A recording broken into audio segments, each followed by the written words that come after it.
Et bonjour, on se retrouve pour un nouveau vlog, il est déjà 16 h quasiment. On va au musée de la guerre et après je sais pas du tout ce qu'on va faire. En tout cas, bonne vidéo. Voilà, je viens d'arriver, c'est la première statue qu'il y a, il y en a d'autres là-bas. Donc celle-là représente l'envie pour le peuple coréen, là je vous la montre pas, pour le peuple coréen de se réunifier. Ils ont mis 2 ans à la faire, il y a des trucs à l'intérieur aussi. Et ben voilà, du coup on va aller faire le tour de tout ça, puis vous verrez comme d'habitude quelques extraits. Évidemment le jour où je viens, il faut qu'ils soient en pleine préparation d'un événement. Donc là en gros de ce que j'ai vu, il y a un énorme 70, donc je sais qu'il y a quelques jours, il y a peut-être 2 semaines, la Corée du Nord a fêté les 70 ans j'ai plus l'intitulé, ça doit être la République démocratique de Corée du Nord, ou, enfin je sais plus comment ils appellent ça, ou République populaire, enfin de la dictature de Corée du Nord. Donc là ça doit être le même mais pour la Corée du Sud, les 70 ans de la République de Corée, j'ai pas le nom exact, mais ça doit très probablement être ça. Donc voilà, malheureusement je viens le jour où ils sont en train d'installer tout ça. À mon avis ça va être bientôt. Alors on va quand même, hein, il y a quand même accès à tous ces fat avions qui étaient utilisés pendant la guerre tout simplement. Et c'est super impressionnant. Ils exposent vraiment énormément de choses. Donc là vous avez vu des avions, il y avait des tanks, il y avait des missiles anti-chars, il y a des hélicos, il y a des transports de personnes, encore là-bas des anti-chars, il y a aussi des anti-air, des missiles sol-air. Et là où ça m'intéresse, moi, c'est que vous n'êtes pas au courant, mais avant, je bossais dans une entreprise de jeux vidéo qui s'appelle Eugene System, qui développe Steel Division. Et là, par exemple, ça, le M190 MM que vous voyez là, c'est un... Alors, c'était pas exactement cette version-là. Nous, dans le jeu, on avait le M1 57 mm. Mais c'est-à-dire que, voilà, c'est super intéressant de dire, je bossais dans une boîte de jeu où quasiment cette version-là était dans le jeu, et là maintenant je peux l'avoir en vrai. Donc il y a des trucs de transport de personnes, enfin non pas vraiment de transport de personnes, mais pour je sais pas, transport, tir. Donc il y a vraiment énormément de choses qui sont montrées. C'est personnellement je trouve super intéressant. On peut rentrer, encore une fois on retrouve une reproduction du bateau Tortue utilisé par General Lee. Il y a aussi d'autres bateaux évidemment qui ont été utilisés, mais le plus gros, le plus important, celui qui a sauvé la Corée du Japon il y a maintenant fort longtemps, c'était celui-là, mais on l'a déjà vu tous ensemble une fois ou deux. Présenté en fonction des règnes, des dynasties et tout ça. Donc là il y a une maquette d'une forteresse qui avait été faite, j'ai plus l'année pour pas vous mentir, 1794. Donc c'est juste sur une partie, c'est pas toute la forteresse, mais c'est plutôt stylé. J'ai trouvé enfin une maquette, c'est largement mieux que le plan que je vous avais montré la dernière fois. Donc une maquette qui représentait Séoul et surtout là, la muraille, le Seoul Wall, qui va jusque là-bas, qui monte du coup sur la montagne. C'est là où on était la dernière fois. Et avec certaines portes,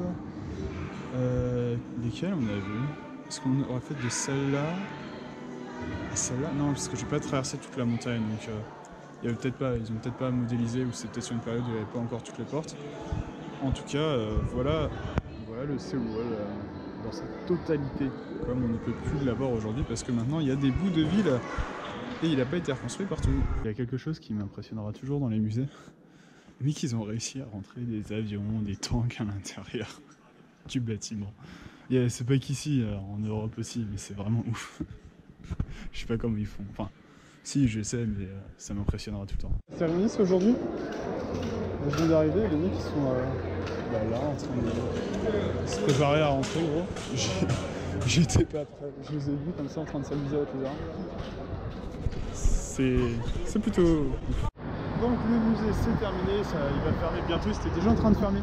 C'est la première fois que ça m'arrive ça en Corée.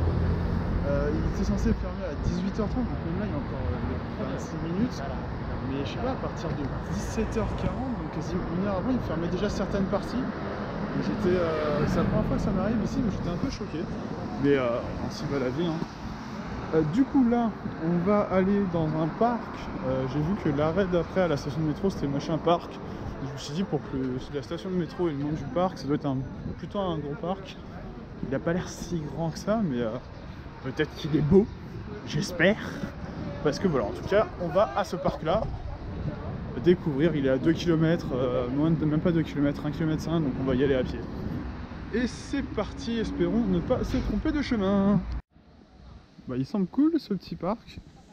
J'ai un peu accéléré pour arriver avant la tombée de la nuit, parce que là, vous pouvez le voir, hein, ça fait plus jour du tout, c'est vraiment le crépuscule.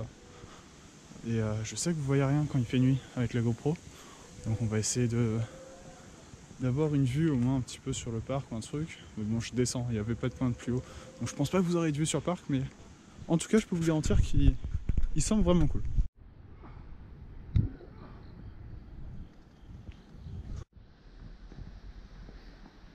Le parc il est bien, mais il y a juste un chemin, enfin plusieurs petits chemins. J'ai pas l'impression qu'il y ait d'espace vert vraiment dans lesquels on peut aller, parce qu'à chaque fois vous avez ces petites barrières là. Et t'as une barrière comme ça veut dire bah, frère, t'y vas pas. Alors là je viens d'en voir une zone verte, est-ce qu'on peut y aller? Non, c'est fermé. Bon bah, dommage. Et ça c'est l'entrée principale, ça fait un peu entrée d'eau-pour-l'or, ça fait vraiment entrée très coréenne. Allez, la vidéo va s'arrêter ici pour aujourd'hui, ça fait un petit vlog, je pense qu'il y a quoi, 3-4 minutes, 5 grands maximum, je sais que c'est plutôt court. Mais voilà, il y a des petites journées comme ça, et c'est la vie, c'est la vie. Mais voilà, faut que je rentre chez moi, j'ai le montage à faire et des petits trucs, encore des devoirs à terminer pour demain ou pour dans la semaine, donc j'ai déjà commencé, mais il faut continuer. C'était prévu que quand j'ai cours il y aurait moins de vidéos, mais vous inquiétez pas, il y a d'autres vidéos aussi qui sont en préparation, qui vont arriver sous le format podcast. J'espère vraiment qu'elles vous plairont, d'ailleurs j'espère que le format podcast vous plaît. Si vous n'avez pas vu les vidéos, n'hésitez pas, c'est sur de la K-pop, donc vous aimez la K-pop. En tout cas, merci à vous de m'avoir suivi pour cette demi-journée, cette petite demi-journée, et à bientôt. Oh, n'oubliez pas de commenter, partager, liker. Salut!